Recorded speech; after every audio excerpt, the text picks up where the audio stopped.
Hay algo que casi nadie te cuenta sobre los 40 días que Jesús pasó en el desierto. No fue solo un ayuno, no fue solo una prueba espiritual bonita para poner en un cuadro. Fue el momento donde el diablo usó exactamente las mismas cosas que usa contigo hoy: el hambre, el ego y el poder.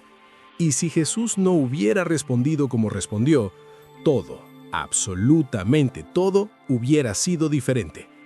Quédate hasta el final, porque vamos a cerrar con una oración que te va a cambiar esta semana. Una oración de verdad, larga, personal. No te vayas antes. Voy a contarte algo hoy que quizás escuchaste en la iglesia, en una clase bíblica o en algún devocional rápido de 5 minutos. Pero hoy no vamos a pasar por encima de esto. Hoy vamos a meternos de lleno en ese desierto. Vamos a sentir el calor, el silencio, el cansancio. Vamos a entender qué estaba pasando realmente cuando Satanás se le apareció a Jesús y le dijo: «Si eres el Hijo de Dios». Porque esas palabras no eran inocentes, eran una trampa perfecta. Y lo que Jesús hizo con esa trampa es lo que tú y yo necesitamos aprender hoy. Para entender el desierto, tenemos que retroceder un poco. Justo antes de que Jesús fuera al desierto, algo enorme había pasado.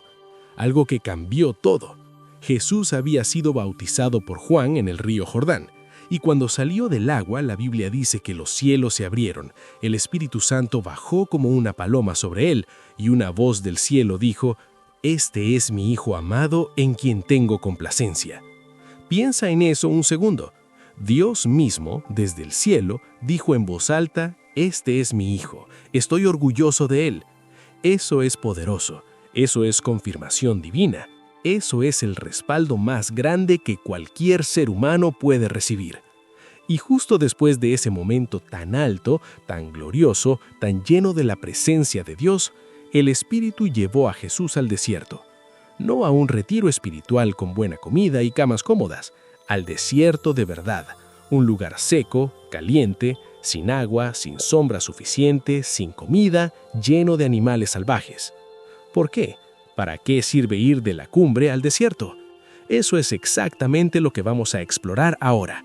Y cuando lo entiendas, vas a ver tu propia vida de una manera completamente diferente. Hay algo que la gente no entiende sobre los desiertos en la Biblia. El desierto no es donde Dios te abandona. El desierto es donde Dios te forma. Moisés estuvo 40 años en el desierto antes de guiar al pueblo de Israel.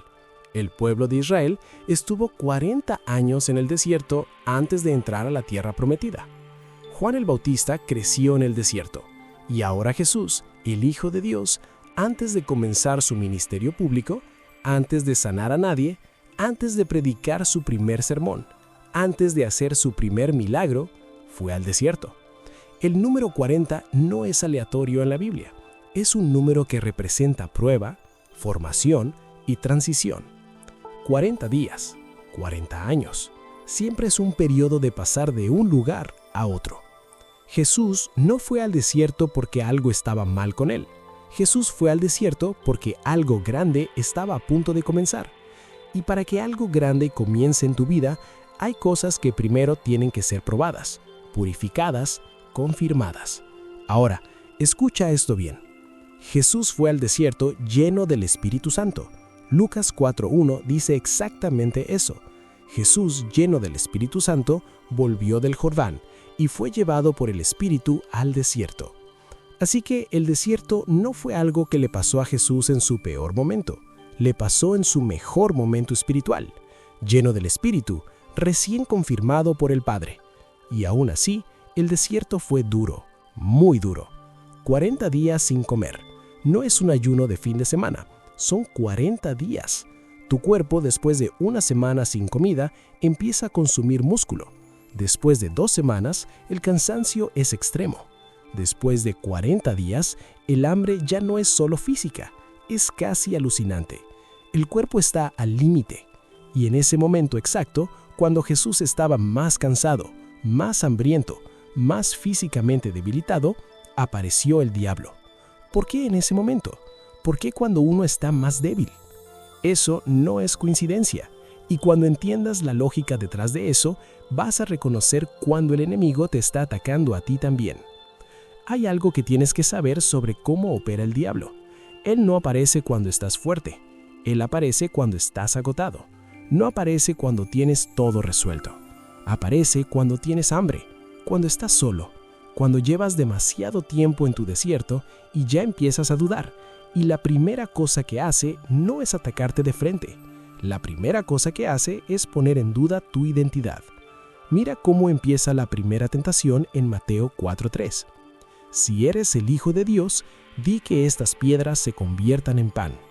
¿Lo notaste? Si eres el Hijo de Dios. Justo antes de ir al desierto, Dios dijo desde el cielo, «Este es mi Hijo amado». No dijo, «si es mi Hijo», dijo que «es». Pero ahora el diablo dice, «si eres». Esa es una semilla de duda. Es sutil. No dice, «no eres el Hijo de Dios». Solo dice, «si eres». Lo pone en pregunta. ¿Y sabes qué? Eso mismo hace contigo. Dios te dice, «eres mío, eres amado, tienes propósito». Y el enemigo llega en tus momentos de cansancio y dice, ¿seguro que eres hijo de Dios? Porque si lo fueras, tu vida no estaría así. Si Dios te amara de verdad, no estarías sufriendo esto. Si tuvieras fe de verdad, las cosas ya hubieran cambiado. ¿Lo has escuchado? ¿Te suena familiar? Eso es exactamente lo que le dijo al Hijo de Dios en el desierto. Y la respuesta de Jesús es la primera lección más importante de todo este relato. Di que estas piedras se conviertan en pan. Desde afuera parece simple.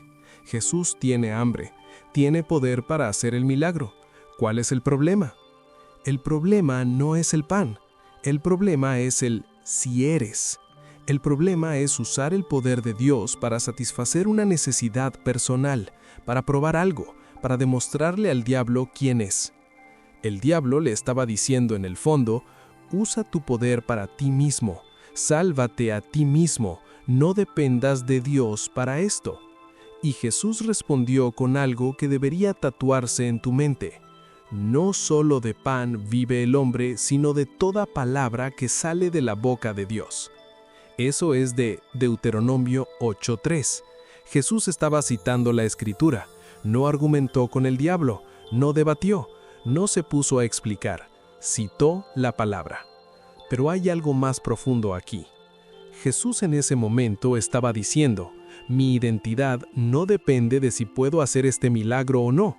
Mi identidad no depende de satisfacer mi hambre ahora mismo. Yo confío en que el Padre me va a sostener, aunque ahora mismo no tenga pan. Eso es confianza radical, eso es fe de verdad. La fe no es creer que Dios va a darte lo que quieres cuando tú quieres. La fe es confiar en Él aunque no llegue en el tiempo que tú necesitas.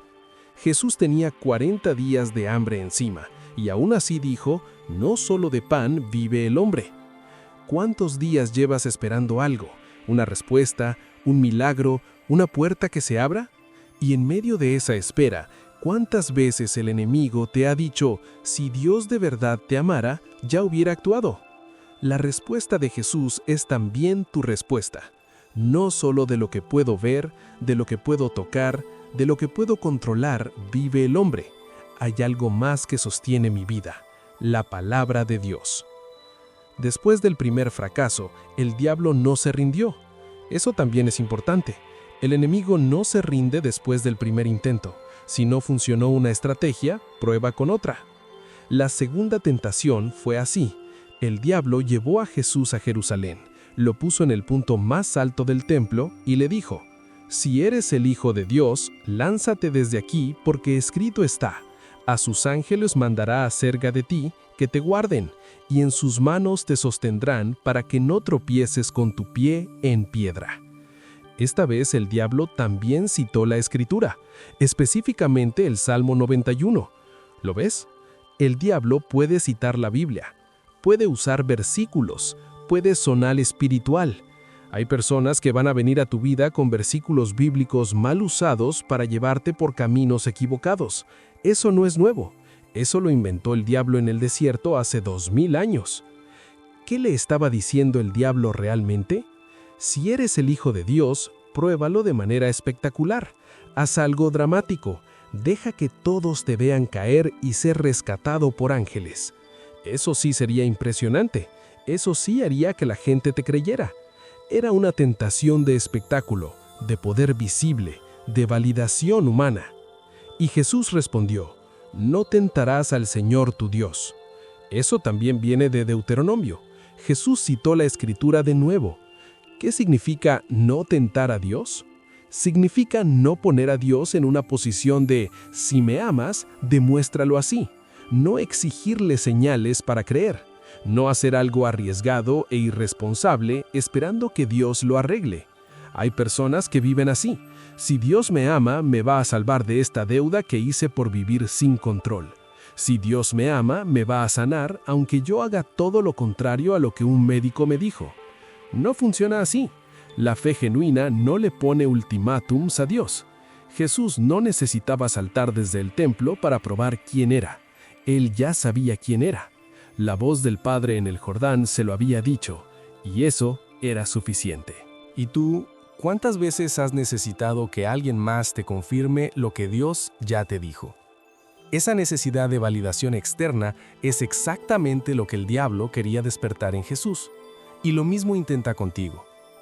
Esta es la más grande, la más directa, y de cierta forma la más impresionante por su audacia. El diablo llevó a Jesús a un monte muy alto y le mostró todos los reinos del mundo y su gloria. Y le dijo: todo esto te daré, si postrado me adorares. Espera, para, piénsalo. El diablo le estaba ofreciendo a Jesús exactamente lo que Jesús había venido a rescatar: el mundo, pero con un atajo, sin cruz, sin sufrimiento, sin Getsemaní, sin azotes, sin clavos. Solo una rodilla doblada, solo un momento de adoración y todo es tuyo. Eso es una tentación brillante en su maldad, porque el fin parecía correcto: gobernar el mundo. Pero el camino que proponía era completamente opuesto al plan del Padre. Y hay algo aquí que necesita tu atención. El diablo dijo: todo esto te daré. ¿Tenía el diablo eso para darlo? En cierto sentido, Juan 12:31 llama al diablo el príncipe de este mundo, no porque Dios se lo haya cedido para siempre, sino porque la humanidad caída le dio ese espacio. El mundo bajo el pecado tiene marcas del enemigo en él. Pero Jesús no vino a tomar atajos, vino a redimir, vino a restaurar. Y el camino de la restauración pasa por la cruz, no por el poder fácil. Y la respuesta de Jesús fue la más directa de las tres: vete, Satanás, porque escrito está: al Señor tu Dios adorarás y a Él solo servirás. Vete, sin debate, sin más conversación, solo una orden directa y una declaración de lealtad. Jesús no estaba interesado en los reinos del mundo si el precio era traicionar al Padre. No importaba cuánto brillaran, no importaba cuánto poder representaran. Porque hay algo que vale más que el poder, que la fama, que los reinos, que los recursos: la obediencia al Padre, la integridad del alma, la pureza del propósito. Y cuando Jesús dijo eso, cuando tomó esa decisión final y total, la Biblia dice que el diablo se fue, y ángeles vinieron y le servían. Hay personas que cuando escuchan esta historia piensan: claro, era Jesús, era fácil para él. Pero la carta a los Hebreos dice algo que cambia todo. Porque no tenemos un sumo sacerdote que no pueda compadecerse de nuestras debilidades, sino uno que fue tentado en todo según nuestra semejanza, pero sin pecado. Tentado en todo según nuestra semejanza. Jesús era completamente Dios, sí, pero también era completamente humano. Tenía un cuerpo real, sentía hambre real, experimentaba cansancio real. Y en el desierto, las tentaciones que enfrentó eran reales, no eran simulaciones, no eran tentaciones con respuestas fáciles escritas en su frente. El hambre después de 40 días era insoportable. El peso del cansancio era real. La oferta del diablo era concreta. Y Jesús eligió, activamente, con voluntad propia, con esfuerzo genuino. Eso es lo que hace posible que Hebreos 4:16 diga: acerquémonos pues confiadamente al trono de la gracia, para alcanzar misericordia y hallar gracia para el oportuno socorro. Porque Él pasó por lo que tú pasas. Él conoce el cansancio de tu desierto. Conoce el sabor de la tentación cuando estás al límite. Conoce lo que es que el enemigo llegue en tu momento más vulnerable y te ponga delante la solución fácil al problema difícil. Y aún así, resistió. por ti, para que tú también puedas resistir. Pero hay algo que casi todos pasan por alto en esta historia, algo que cambia completamente cómo entendemos nuestra propia vida espiritual, y lo vamos a ver ahora. ¿Notaste algo que Jesús hizo las 3 veces que el diablo lo tentó? Citó la Escritura. No argumentó con lógica humana, no debatió filosofía, no usó su poder divino para hacer desaparecer al diablo. Agarró la palabra de Dios y la habló directamente. 3 tentaciones, 3 respuestas, todas sacadas del libro de Deuteronomio. Y eso no es coincidencia. Deuteronomio es el libro donde Moisés le recuerda al pueblo de Israel todo lo que Dios había hecho por ellos y todo lo que Dios les había mandado. Es un libro de memoria espiritual, un libro de identidad. Jesús usó exactamente ese libro, el libro de la memoria y la identidad, como diciéndole al diablo: yo sé quién soy, yo sé a quién pertenezco, y ninguna de tus ofertas puede superar lo que ya tengo. Efesios 6:17 llama a la palabra de Dios la espada del Espíritu. No es decoración, no es solo para sentirte bien en un domingo, es un arma. Pero un arma que no sabes usar no sirve de nada. ¿Cuánta escritura llevas dentro? No me refiero a cuántos versículos puedes citar en un culto, me refiero a cuánta palabra tienes guardada en tu corazón para cuando el diablo aparece a las 2 de la mañana y te llena la mente de mentiras. La Biblia dice que David guardaba la palabra de Dios en su corazón para no pecar contra Dios. En Salmos 119:11. Jesús la guardó, y cuando llegó la hora de la batalla, ya estaba lista. No tuvo que ir a buscarla. Estaba ahí, disponible, viva y poderosa. Eso es lo que cambia a un creyente que cae constantemente ante las mismas tentaciones y uno que aprende a resistir. No es que uno sea más santo que el otro, es que uno lleva la espada consigo y el otro la dejó en casa. Ahora quiero que veamos esto desde tu vida, porque estas 3 tentaciones no son históricas solamente, son las mismas que enfrentas tú en este momento. La primera tentación: usar a Dios para satisfacer tus necesidades inmediatas. ¿Cuántas veces has estado en un desierto de escasez, de espera, de hambre emocional o financiera o relacional, y la voz en tu cabeza te dijo: si Dios de verdad te cuida, actúa. Si no actúa, arréglalo tú como puedas. Esa es la tentación del pan. No esperes el proceso, no confíes en el tiempo de Dios. Satisface la necesidad ahora como puedas, aunque no sea el camino correcto. ¿Y cuántas personas han tomado esa decisión?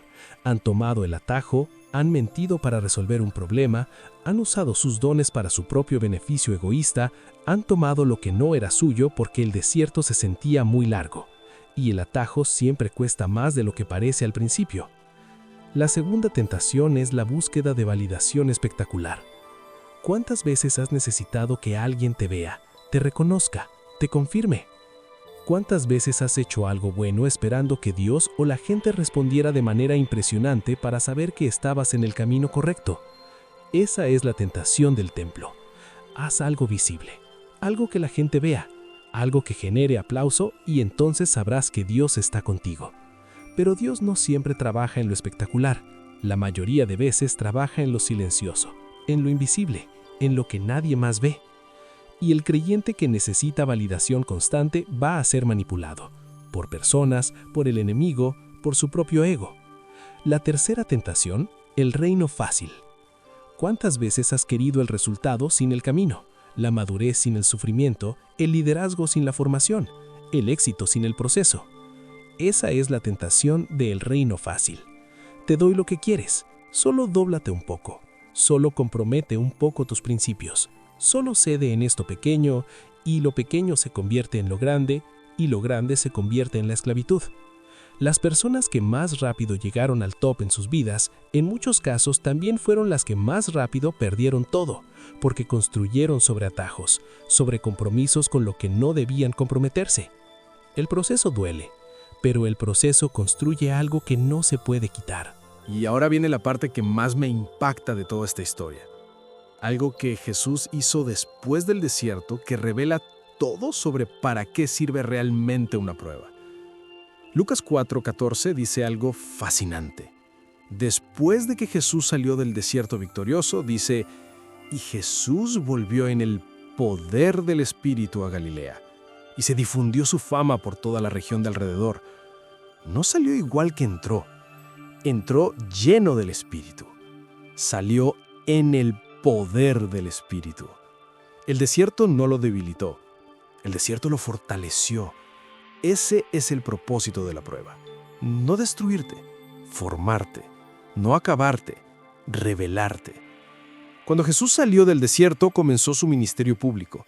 Fue a la sinagoga de Nazaret, abrió el libro de Isaías y leyó: «El Espíritu del Señor está sobre mí, por cuanto me ha ungido para dar buenas nuevas a los pobres. Me ha enviado a sanar a los quebrantados de corazón, a pregonar libertad a los cautivos y vista a los ciegos, a poner en libertad a los oprimidos». Y cerró el libro y dijo: «Hoy se ha cumplido esta escritura delante de vosotros». El ministerio más poderoso de toda la historia humana comenzó justo después del desierto.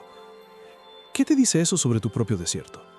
Quizás el desierto por el que estás pasando ahora mismo, eso que te está costando tanto, eso que te parece tan largo y tan difícil, quizás justo al otro lado de eso está el comienzo del mayor capítulo de tu vida. No el final, el comienzo. Quiero hablarle directamente a alguien. Quizás estás en un momento donde todo parece quieto, donde las puertas que esperabas que se abrieran siguen cerradas, donde el esfuerzo que has puesto no ha dado los frutos que esperabas, donde la fe que tienes se siente pequeña frente a lo grande que parece el problema. Estás en el desierto. Y lo primero que necesitas entender es que el desierto no es señal de abandono. El Espíritu llevó a Jesús al desierto, no el diablo, el Espíritu. Eso significa que a veces Dios mismo te lleva a un lugar difícil, no porque te haya fallado, no porque estés siendo castigado, sino porque hay algo en ti que todavía necesita ser formado para lo que viene. Los músicos más grandes del mundo no llegaron al escenario sin años de práctica.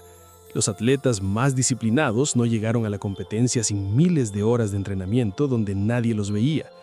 Los líderes más sólidos no llegaron a posiciones de influencia sin pasar por pruebas que los moldearon. El desierto es tu entrenamiento invisible, y las tentaciones que enfrentas en el desierto son los ejercicios que te preparan para lo que viene. Si pasas la prueba del pan, aprendes a confiar en la provisión de Dios en lugar de tus propias estrategias. Si pasas la prueba del templo, aprendes que tu identidad no depende de lo que la gente piensa de ti. Si pasas la prueba del reino, aprendes que el proceso de Dios vale más que cualquier atajo que el mundo te pueda ofrecer. Esas tres cosas, confianza en la provisión divina, identidad segura y fidelidad al proceso, son exactamente las bases sobre las que se construye una vida que realmente impacta. Volvamos un momento a algo que dije antes. Hebreos 4:15. Jesús fue tentado en todo según nuestra semejanza. Sin pecado, sí, pero tentado de verdad. ¿Sabes qué significa eso para ti? Significa que cuando callas en oración y dices: Señor, no puedo más, estoy cansado, esta tentación es demasiado fuerte, este desierto lleva demasiado tiempo. Él te entiende de verdad, no como alguien que leyó sobre tu problema en un libro, como alguien que lo vivió, que sintió el hambre del ayuno, que escuchó las palabras del enemigo en su momento más vulnerable, que tuvo delante una salida fácil y la rechazó. Él sabe lo que es resistir cuando el cuerpo dice que no puede más. Y por eso el versículo siguiente, Hebreos 4:16, dice: Acerquémonos pues confiadamente al trono de la gracia, no con vergüenza, no arrastrándote como si fueras el único ser humano que ha sentido tentación, con confianza, porque el que está en ese trono no te juzga por tu debilidad. Él vivió en carne propia lo que es ser débil y aún así elegir bien. Eso es la gracia. Gracia no es que Dios haga la vista gorda cuando fallamos. Gracia es que Dios conoce nuestra debilidad y aún así nos da el poder para levantarnos. Pero hay una pregunta que me parece crucial y que seguro te has hecho. ¿Por qué Dios no simplemente protege a sus hijos del desierto? ¿Por qué no lo evita? Esta es la pregunta que muchos no se atreven a decir en voz alta, pero todos piensan. Si Dios me ama, ¿por qué no me protege de esto? La respuesta más honesta es también la más profunda, porque el amor de Dios no es el amor que te mantiene siempre cómodo, es el amor que te convierte en quien necesitas ser. Hay un versículo en Santiago 1 que dice: Hermanos míos, tened por sumo gozo cuando os halléis en diversas pruebas, sabiendo que la prueba de vuestra fe produce paciencia. ¿Gozo en las pruebas? ¿Cómo? Porque Santiago entiende algo que cuesta ver cuando estás dentro de la prueba. El resultado de la prueba, si la atraviesas con fe, es paciencia, y la paciencia completa su obra para que seas perfecto y cabal, sin que os falte cosa alguna. La prueba produce algo, el desierto produce algo. No es sufrimiento sin propósito, es formación con dirección. Un padre que ama a su hijo no le da todo lo que pide en el momento que lo pide. Un padre que ama a su hijo le enseña a esperar, a trabajar, a construir, a esforzarse, porque sabe que la vida fuera de su casa va a requerir exactamente eso. Dios no te pone en el desierto porque disfruta verte sufrir. Te permite el desierto porque sabe que hay una versión de ti que solo puede surgir en ese lugar. Una versión más fuerte, más clara, más dependiente de Él y menos dependiente de lo que el mundo ofrece. Cada vez que Jesús respondió al diablo con la Escritura, te estaba mostrando algo práctico.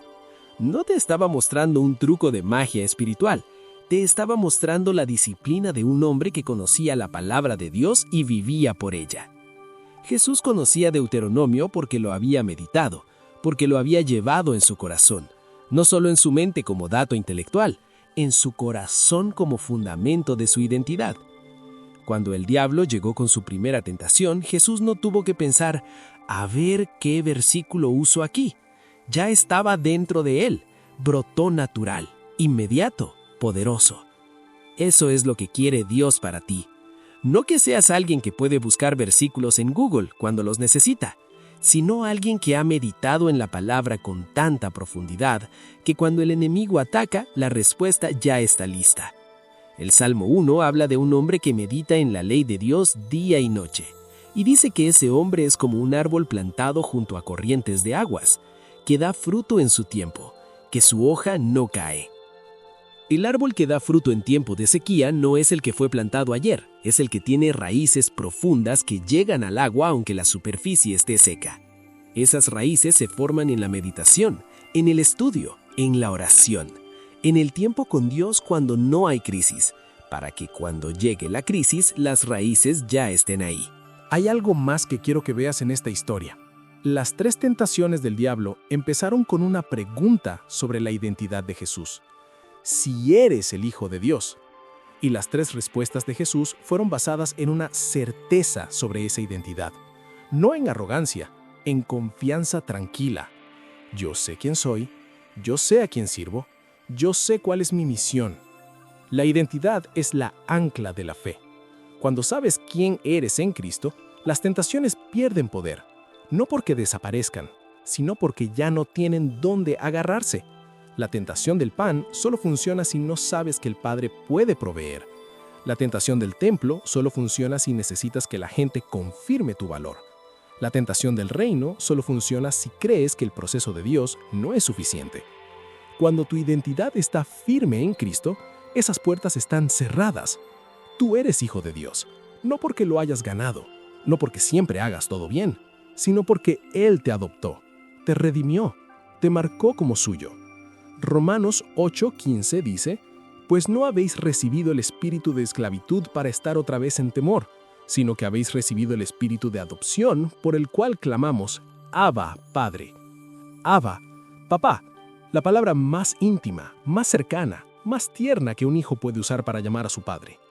Eso eres tú ante Dios, no un esclavo temeroso tratando de no cometer errores para no ser castigado. Un hijo amado que puede acercarse al Padre y decirle, «Papá, aquí estoy, necesito ayuda». Y esa identidad, cuando la vives de verdad, cuando no es solo teología sino experiencia real en tu corazón, cambia completamente cómo enfrentas el desierto. Y ahora quiero llevarte a algo que creo que va a aterrizar todo esto de una manera muy práctica, porque toda esta revelación no sirve de nada si se queda en tu cabeza y no entra en tu vida diaria. No voy a dejarte solo con una historia bonita. Vamos a hacer esto real. Primero, identifica tu desierto. ¿En qué área de tu vida llevas tiempo sintiendo que estás en sequía? ¿En lo económico, en una relación, en tu trabajo, ministerio, en tu salud, en tu fe misma? No huyas de esa pregunta. Siéntela, nómbrala. El primer paso para atravesar el desierto es dejar de pretender que no existe. Segundo, identifica qué tentación estás enfrentando. ¿Es la tentación del pan?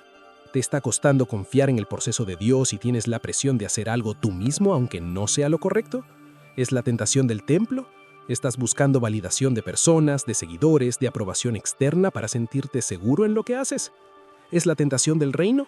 Te han ofrecido un atajo que parece brillante pero exige que comprometas algo que no deberías comprometer. Conocer la tentación la hace menos poderosa. Tercero, arma tu deuteronomio personal. Busca versículos de la Biblia que hablen directamente sobre lo que estás enfrentando. No versículos genéricos, versículos que hablen exactamente a tu situación.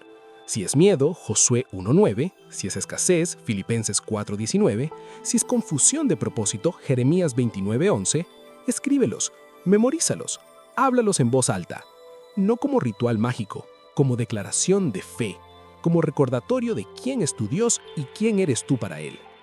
Cuarto, confía en que el desierto tiene una salida. El desierto de Jesús duró 40 días, no para siempre. Tu tuyo tampoco es para siempre. Hay algo al otro lado, algo que todavía no puedes ver desde donde estás, pero está. Y cuando llegues, vas a mirar atrás y vas a entender para qué fue el desierto. No todo de golpe, pero con el tiempo, con la perspectiva que da haber cruzado al otro lado, lo vas a ver. Quiero ser honesto aquí. Hay personas que llevan años en su desierto, no 40 días, años. Y esto no es un mensaje que promete que si oras 3 veces al día, todo se va a resolver la próxima semana. Eso no es lo que la Biblia dice.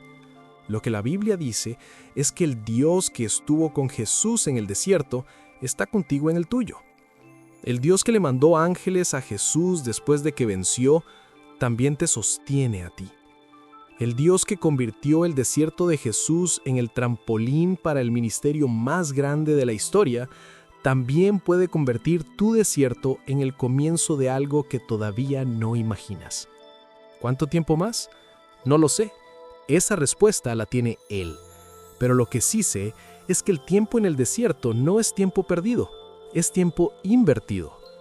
Cada día que sigues de pie, que sigues creyendo, que no te doblas ante la tentación del atajo, es un día que estás construyendo los cimientos de lo que viene. Nadie te ve esos días, quizás ni tú mismo los valoras, pero el Padre sí los ve. Y hay un momento en que Él dice, suficiente, ya está formado, ya está listo, ahora es el tiempo. Y todo lo que pasó en el desierto tiene sentido. Antes de cerrar con la oración, quiero llevar esto a un punto final muy importante. Hebreos 7:25 dice, por lo cual puede también salvar perpetuamente a los que por Él se acercan a Dios, viviendo siempre para interceder por ellos. Jesús no solo pasó por el desierto hace 2000 años y eso fue todo. Jesús hoy, ahora mismo, en este instante, está intercediendo por ti. ¿Sabes lo que significa interceder? Significa que está presentando tu caso ante el Padre. Está diciendo, Padre, aquí está uno de los míos. Está en el desierto, está cansado, está siendo tentado. Padre, sosténelo. No Él es invisible ante el cielo. Hay alguien que te conoce por nombre, que sabe exactamente en qué punto de tu desierto estás y que está intercediendo activamente por ti en este momento. Eso cambia la soledad del desierto. No estás solo en esto. El que pasó por el desierto y venció está ahora mismo a la diestra del Padre hablando por ti. Agárrate a eso. Cuando la noche sea larga y el silencio pese demasiado, recuerda que en el cielo hay alguien que sabe lo que es sentir lo que sientes y que no ha dejado de interceder por ti ni un solo segundo. Jesús fue al desierto, lo atravesó, venció las 3 tentaciones más poderosas que el enemigo tenía y salió de ahí en el poder del Espíritu Santo, listo para cambiar el mundo. Ese mismo Jesús está hoy contigo en tu desierto. No vino a decirte que es fácil, Él sabe que no lo es. Vino a decirte que es posible, que tú también puedes resistir, que la palabra de Dios en tu boca tiene poder, que tu identidad como hijo de Dios no depende de las circunstancias que te rodean, que el proceso de Dios, aunque sea largo y aunque duela, produce algo que ningún atajo puede darte, y que al otro lado del desierto, si no sueltas, hay algo que todavía no has imaginado. Cerremos juntos en oración. Si puedes, cierra los ojos. No tienes que estar en un lugar especial. Dios no necesita que estés en una iglesia para escucharte. Él está ahí donde estás tú, ahora mismo. Padre Celestial, venimos ante ti en el nombre de Jesús. Tú que viste a tu Hijo ir al desierto, tú que lo acompañaste en ese lugar seco y caliente y difícil, tú que enviaste ángeles para ministrarle cuando el tiempo de la prueba terminó. Hoy te pedimos que hagas lo mismo por cada persona que está escuchando esta oración. Señor, hay personas aquí que están cansadas, que llevan mucho tiempo en su desierto, que han orado y han esperado y han creído y todavía no ven la salida, que a veces se preguntan si estás ahí, si todavía te importa, si hay algo al otro lado de todo este dolor. Habla a sus corazones ahora mismo, Padre, con esa voz quieta y apacible, que no necesita truenos ni fuegos para ser escuchada cuando el corazón está dispuesto. Diles lo que el Jordán le dijo a Jesús: eres mi Hijo amado, estoy complacido en ti. Porque eso también es verdad para ellos. Son sus hijos, son amados, y tu complacencia no depende de si están en la cumbre o en el desierto. Para aquellos que están enfrentando la tentación del pan hoy, los que sienten que ya no pueden esperar más y la presión de tomar el atajo es enorme, dales la fuerza de Jesús en ese momento. Recuérdales que no solo de pan vive el hombre, que tú provees, que tu tiempo no siempre es el tiempo que ellos quieren, pero que siempre es el tiempo correcto. Que detrás de cada cierre de puerta que vivieron hay una razón que todavía no ven, pero que tú ya tienes planificada. Para aquellos que están luchando con la tentación del templo, los que necesitan que otros los confirmen, que les digan que van bien, que los aplaudan para sentir que lo que hacen vale, dales, Señor, esa paz que sobrepasa el entendimiento. Esa paz que no depende de cuántos me gusta tienen o de cuántos le aplaudieron. Esa paz que viene de saber que tú los conoces y que tu aprobación es suficiente. Libéralos de la trampa de necesitar la validación del hombre cuando ya tienen la validación del Padre. Para los que están cargando algo que no han podido contarle a nadie, que tienen un peso que han llevado solos porque no saben a quién contárselo o porque tienen miedo de lo que dirían, para ellos, Señor, sé el Dios que escucha en secreto, el que ve en lo oculto, el que no necesita que lo expliquemos perfectamente para entendernos. Llega a ese lugar de su corazón que nadie más ha podido alcanzar y pon ahí tu mano. Gracias, Padre, porque Jesús pasó por el desierto para que nosotros no tuviéramos que atravesarlo solos. Gracias porque en este mismo momento está intercediendo por nosotros. Gracias porque el desierto no es el final de la historia, es parte del proceso. Ayúdanos a confiar en tu proceso, aunque no lo entendamos. Ayúdanos a meditar en tu palabra, a guardarla en nuestro corazón, a hablarla cuando el enemigo llegue con sus tentaciones. Ayúdanos a caminar con la certeza de que somos tus hijos, no por mérito nuestro, sino por gracia tuya. Y cuando salgamos de nuestro desierto, que sea como Jesús salió del suyo, en el poder del Espíritu Santo, listos para lo que tú tienes preparado. Con las raíces más profundas, la fe más probada y el corazón más firme que cuando entramos. Que así sea. En el nombre de Jesús. Amén. Si este mensaje sobre el desierto de Jesús tocó tu corazón, tengo algo que va a profundizar aún más lo que acabas de vivir. Justo después del desierto, Jesús comenzó su ministerio, y a lo largo de ese camino hubo un hombre que estuvo con él como ningún otro. Un hombre que lo acompañó hasta el final, cuando todos los demás huyeron. En mi próximo video te comparto la historia de Juan, el único apóstol que no abandonó a Jesús en la cruz. Vamos a responder juntos una pregunta que te va a confrontar. ¿Dónde estabas tú cuando todos huyeron? Mientras todos los apóstoles abandonaron a Jesús en su hora más oscura, Hubo uno que se quedó, solo uno. Y su historia va a revelar algo profundo sobre lo que significa amar a Jesús hasta el final. Haz clic aquí en la pantalla para ver el video ahora mismo. No dejes de caminar con nosotros en esta serie. Esto es solo el comienzo.